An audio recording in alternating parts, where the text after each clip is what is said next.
In today's video, I'm going to show you how to properly crush medications for PEG tube administration. First, gather your supplies. You'll need your pill crusher, medication cup, a 60cc irrigation syringe, clean, warm water, and an extra cup. I'll explain that extra cup in a few moments. Perform hand hygiene, apply your gloves, verify your patient, and follow the rites of medication administration. Now, without touching the pills, transfer the tablets into your medication cup. And remember, not all medications can be crushed. Extended release medication should never be crushed. Whenever possible, consult the nurse to ask the doctor if the medication can be provided in a liquid form. Now place the pill into your crusher and twist until it becomes a fine powder. You don't want any large particles because that can clog the tube.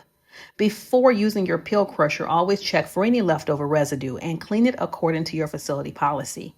Once crushed, transfer the medication into your medication cup. Now we're going to add water.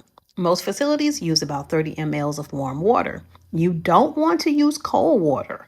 The warm water helps to dissolve the medication more effectively and reduces the risk of clogging the tube.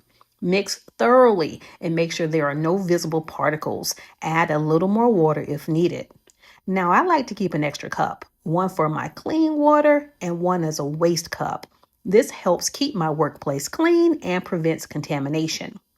Now let's prepare the patient. Explain the procedure and position the resident upright at a minimum of 30 degrees to reduce the risk of aspiration. I'm going to assess the PEG tube site and prepare to flush. This PEG tube has a valve and a medication port. Before giving the medication, we always flush first to check for patency. Draw up the water into your syringe and make sure you expel any air. We are flushing with water, not air, remember, because introducing air into the stomach can cause discomfort, bloating, and cramping. Open the valve toward the patient and slowly instill the flush. Do not use force. Allow it to flow gently. And while you're doing this, communicate with your patient. Ask them how they're feeling and monitor for any discomfort. Before removing the syringe, always close the valve to prevent backflow or leakage. Now we're ready to administer the medication. Draw up your dissolved medication and again, remove any air from the syringe. Connect the syringe, open the valve toward the patient, and gently instill the medication through the PEG tube. Take your time, no need to rush. Once the medication is administered, close the valve before disconnecting to prevent the medication from flowing back out.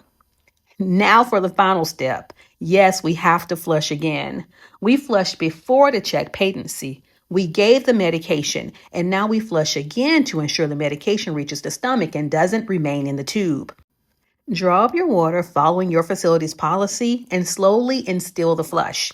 You don't have to use more than what is ordered. If you draw up too much, discard the excess in your extra cup. Open the valve, flush gently, and then close it before disconnecting. You may notice some drainage when lowering the tube, which is why it's helpful to have a protective pad or a towel in place. Now let's clean up. Keep your equipment as clean as possible. I don't want to contaminate my irrigation tray set with old medications or old water. So flush your syringe with the clean water to remove any medication residue. Important reminder, if you're given multiple medications, you must crush and give each medication separately. You cannot combine the medications. Clean, dry, and store your equipment according to your facility's policies. Some facilities require that you label the irrigation tray set with the date and the time. Now reposition your resident. Because they are receiving feedings through the stomach, they are still at risk for aspiration. So don't allow them to lie flat immediately after medication administration. Keep them at a 30 to 45 degree angle for at least 30 minutes.